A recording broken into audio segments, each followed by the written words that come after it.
Chegamos então na teoria dos conjuntos. Essa matéria, por si só, ela é maravilhosa. Contudo, encontramos a primeira dificuldade na própria definição do que é um conjunto na matemática. Porque conjunto na matemática é uma noção primitiva. Essa palavra ela é de muita importância para nós. Por quê? Significa que o que da matemática é de noção primitiva não possui uma definição formal. Por exemplo, ponto, linha, a gente tem aresta, a gente tem uma noção primitiva, percebe?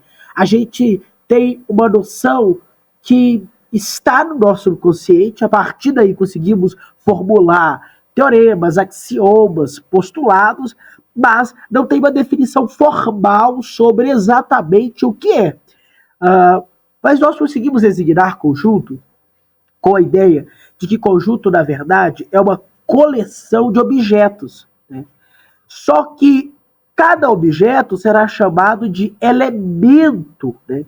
Então a gente tem uma coleção de objetos, cada objeto a gente chama de elemento. Esse agrupamento, essa coleção, ela vai ter uma notação, uma escrita própria. O nome do conjunto a gente sempre chama por uma letra maiúscula. A gente escolhe a letra ou a questão nos dá. A gente, então, pode representá-la de algumas formas. Eu vou apresentar 3. A primeira é através do diagrama de Venn, que é o que vocês veem aqui. Como que representa o diagrama de Venn? Eu coloco o nome do meu conjunto, uma letra maiúscula, e a gente coloca, então, os elementos dentro de um círculo. Sempre será assim. Sempre será assim. A gente tem um círculo e a gente coloca dentro os elementos, né? Pois bem, a outra forma é a gente listá-los. A gente coloca uma letra, vou colocar aqui uma outra letra, arbitrariamente eu escolhi C, C de amor. A gente abre, coloca o sinal de igual, abre um colchete, você vai fingir que isso é um colchete, não muda a imaginação, é o que eu quero, é um colchete. A gente separa os elementos por vírgulas. Mas e se for o número decimal, ou seja, o número que já possui vírgula? Eu vou separá-los por ponto e vírgula, tudo bem? Então, a gente começa, então, a definir, ou melhor, tentar definir, porque a noção primitiva, a ideia de conjunto. Para ficar um pouco mais claro, vamos fazer a representação dos conjuntos dos números pares menores do que 10. Então, eu quero os pares menores do que 10. Cuidado, não é menor ou igual, é menor do que 10. Logo, quais são eles? O 0, o 2, o 4, o 6 e o 8. A gente vai parar no 8, tudo bem? Menores. A gente vai representar pelo diagrama de Venn como? Faço um círculo, coloco o nome, coloquei A, e vou colocar os elementos. 0, 2, 4, 6, 8. É só isso? Só isso, pequeno gafanhoto. Não se desespere. A outra forma, listando por conjunto, a gente coloca o nome, o sinal de igual, a gente abre e fecha os colchetes, e a gente vai, então, colocar os elementos separados por vírgula, que é o que foi feito aqui, tudo bem?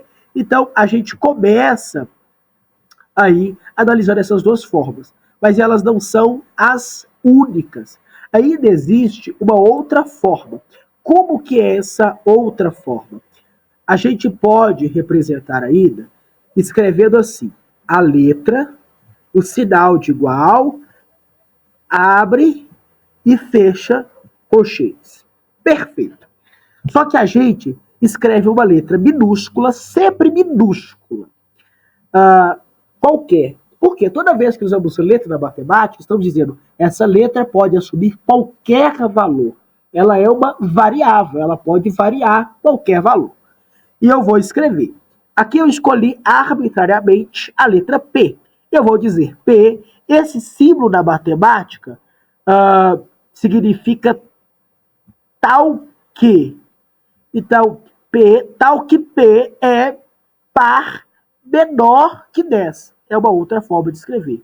P tal que P é par menor do que 10. Então, se eu quisesse os números ímpares, né, agora eu quero mudar, eu quero os ímpares menor do que 10. Aí são eles. Vai ser o 1, vai ser o 3, vai ser o 5, vai ser o 7, vai ser o 9. Parou por aí. Então, esses passam a ser, então, os meus ímpares menores que 10. Eu vou representar de algumas formas. Primeiro, o diagrama de Venn. Vou escolher aqui a letra C de amor e vou colocar, você vai fingir que isso é um círculo perfeito, e vou colocar 1, 3, 5, 7 e 9. Perfeito! Eu passei, então, a representar pelo diagrama de Venn. Uma outra forma é eu colocar essa segunda forma, é eu colocar por listando mesmo, né? 1, 3, 5, 7, 9, fecho parede, fecho colchetes, aliás. Ainda eu poderia escrever de uma terceira forma, quer dizer que o meu conjunto C, ele é uma letra Q, tal que Q, eu escolhi o Q, é ímpar, ímpar, Q tal que Q é ímpar, e menor que 10.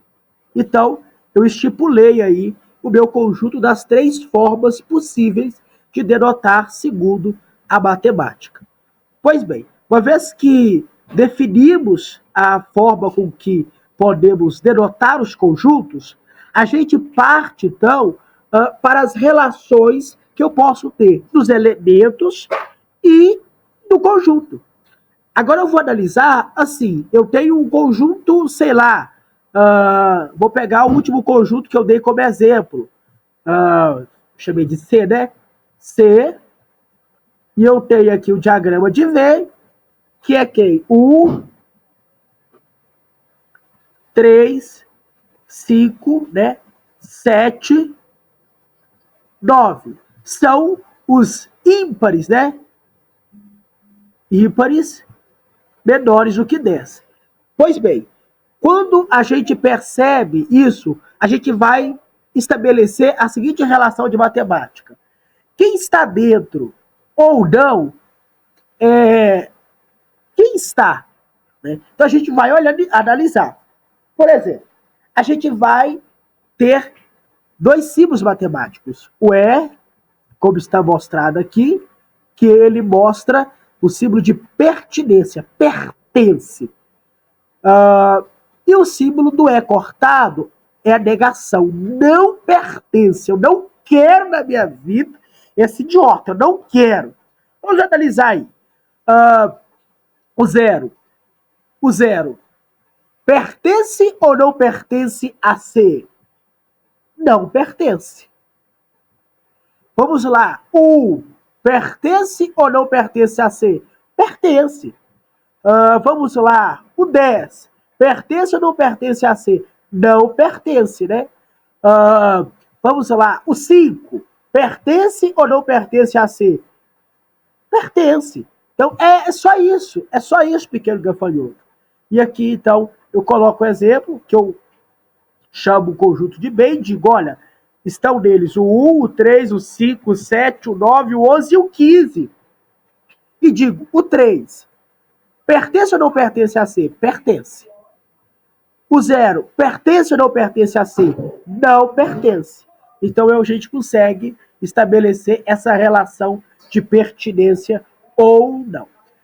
Continuando, então, a gente agora vai abranger e sair só dos elementos e vai comparar conjuntos entre si. Então, eu tenho o conjunto A. Vamos fingir que ele está cheio de elementos aqui. Eu tenho, então, vai fingir que isso é um círculo perfeito, porque você, como eu, tem esquizofrenia.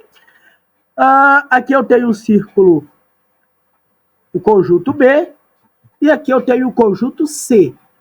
Perfeito. Eu vou olhar e vou estabelecer dois tipos de relações entre eles, que são a relação de inclusão. Ele está contido ou não? Ele contém ou não? É a mesma coisa. Tem duas formas de fazer diferente. Por quê? Porque teve um grupo de rebeldes matemáticos que dizem: eu não quero usar assim, eu quero usar outro jeito. Então, para fim de todos os gostos, nós temos aí. Vamos analisar da seguinte forma. A gente vai observar e sempre vai perguntar um conjunto e outro. O conjunto B, né? Conjunto B. Vamos começar pelo contém e não contém, aliás. A gente vai olhar. O conjunto A contém ou não contém B? A. Contém ou não contém B? Contém é de contém, está dentro mesmo. Está dentro, contém. A contém B. Meu C deveria ser um pouquinho mais curvado. Contém B. Aí a gente vai falar assim, tá, mas e C? A. Contém ou não contém C? Você vai falar, não contém C. Beleza, aprendi. E se tivesse o outro subconjunto dentro de B aqui? Vamos colocar um conjunto E aqui. A gente vai olhar. B. Contém ou não contém o conjunto E? Contém. Ah, mas B. Contém o conjunto C? Não contém o conjunto C. Tudo bem? Agora nós vamos para a relação de estar contido ou não estar contido. É quase a mesma coisa, só que a gente só vai mudar a posição. A gente vai inverter agora. Porque a gente vai analisar da seguinte forma. Agora vai ser o contrário. Não é do maior para o menor. É do menor para o maior. Né? A gente vai perguntar assim, ó. O B está contido em A? Ele está dentro de A? Está. Aí eu vou escrever assim, ó. Isso é igual, né? A. B está contido em A. B está contido em A. Aí eu vou perguntar, C está contido em A? C não está contido em A. Professor, mas é um tanto de C, C, parece um C. Que diabo é isso? Fica a dica. A boca, o lado que está aberto, sempre fica para o lado do maior conjunto. Guarda isso. O conjunto que for maior fica para o lado dele. Sacou, meu irmão? Dica de matemática aí para você gabaritar na prova. Analisando, então, o contexto, a gente consegue estabelecer se está contido ou não está contido. O E no B. Vamos lá. Vou pegar esse camarada aí. Isso vai ser igual, então, a pensar. O E está contido ou não está contido em B? Peraí, o B é o maior, boquinha virado B. Está contido. Opa, legal. O E está contido, aliás, o E não, né? A gente vai pensar no C agora, né? O C está contido ou não está contido em B? Coloca a boquinha sempre do lado maior, que é o B. Nesse caso, por estar longe, eu nem perco tempo pensando nisso. Então está contido, ou está dentro de B. Corta o sinal. Perfeito. E essa é a relação simples, fácil e barato. Pode levar para casa que tem garantia. Então, essas são as relações de pertinência e inclusão dentro de um conjunto. Aqui eu dou exemplo, né, já com números, aqui analisando com o diagrama de Venn, e a gente vai chegar então na ideia de tipos de conjunto. Eu vou destacar 3 tipos que são extremamente importantes. Primeiro, o conjunto vazio. É um conjunto que não tem nada. Tem nada dentro dele. Nada. Por exemplo, eu tenho aqui um conjunto qualquer. Vamos colocar aqui o conjunto A. Né? Eu tenho aqui 1, 2, 3. Mas eu tenho aqui um conjunto B. Ué, mas não tem nenhum elemento dentro do B. Cuidado, o exemplo que eu dei antes era hipotético. Havia inúmeros elementos lá dentro. Eu estava comparando conjuntos. Aqui eu estou olhando para dentro do conjunto e falando assim, peraí, pela quantidade de elementos, eu sei se ele está vazio, se ele só tem um elemento, se ele tem dois elementos, quantos elementos ele tem. Eu vou analisar os elementos. O conjunto B é um conjunto vazio. E como que eu representaria B? Eu tenho duas formas de falar de B. Deixa eu passar para cá que vai ficar melhor. Eu tenho duas formas de falar de B. A primeira forma, eu vou colocar o colchetes vazio. Ponto. Não tem nada dentro dele. Estou listando nada, porque não tem nada. Ou o símbolo de um zero cortado, a bolinha cortada. Nunca, nunca. Eu vou escrever aqui proibido. Proibido. Isso é pior do que deixar chinelo virado do avesso. Você nunca vai fazer isso na sua vida. Nunca, nunca. Isso é proibido. Isso acabou de criar um buraco negro no universo. Você destruiu aí um planeta, uma civilização que estava expandindo. Por isso que não tem vida fora da Terra. Porque você acaba com os planetas tudo, cara. Você acabou com o mundo, né? Então, é essa a ideia. Nunca faça isso. Ou é o colchete vazio, ou é a bolinha cortada. Mas, e quando só tem um elemento? Eu tenho lá um conjunto, sei lá, um conjunto D, que eu tenho lá só o número 1. Ele tem quantos elementos? O número 1. Ou, como o próprio, vou colocar aqui, ou aqui, ó, eu tenho lá dentro o número 7. Então, eu vou representar dessa forma, por diagrama de Venn, né? Esse é o diagrama de Venn, ou listando desta forma. Eu poderia ainda listar isso daqui, colocar D é igual a 1. Então, a gente pode reescrever dessas duas formas aí. Então, é um conjunto unitário. O nome já diz, só tem um único elemento dentro dele. Continuando, então, a nossa análise matemática, a gente chega em um outro conjunto também muito importante, que é o conjunto universo. Eu vou dar dois exemplos para ficar claro para você, pequeno gafanhoto, gafanhota, né, gafanhotice.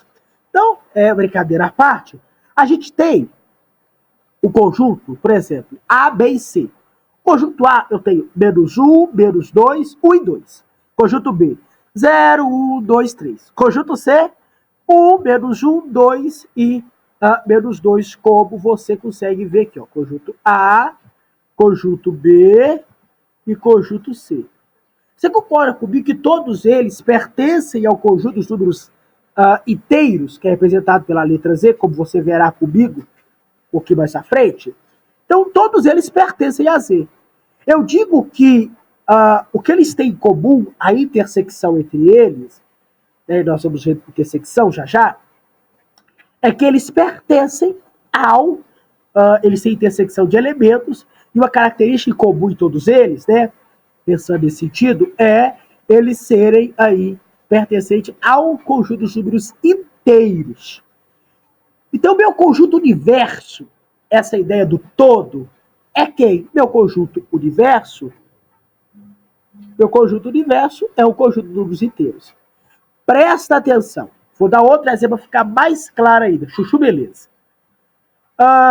Eu tenho numa sala, vou criar um conjunto chamado A, que são todas as meninas. Eu tenho aqui um conjunto B, que são todos os meninos da sala, né? Vou colocar da sala e aqui da sala. O meu conjunto universo, representado geralmente pela letra U de universo, que inovador. Tava sem criação lá no dia, muita letra. Chega de chamar X, é U, então é U. Então vamos lá. Chegou lá, eles... Vamos analisar.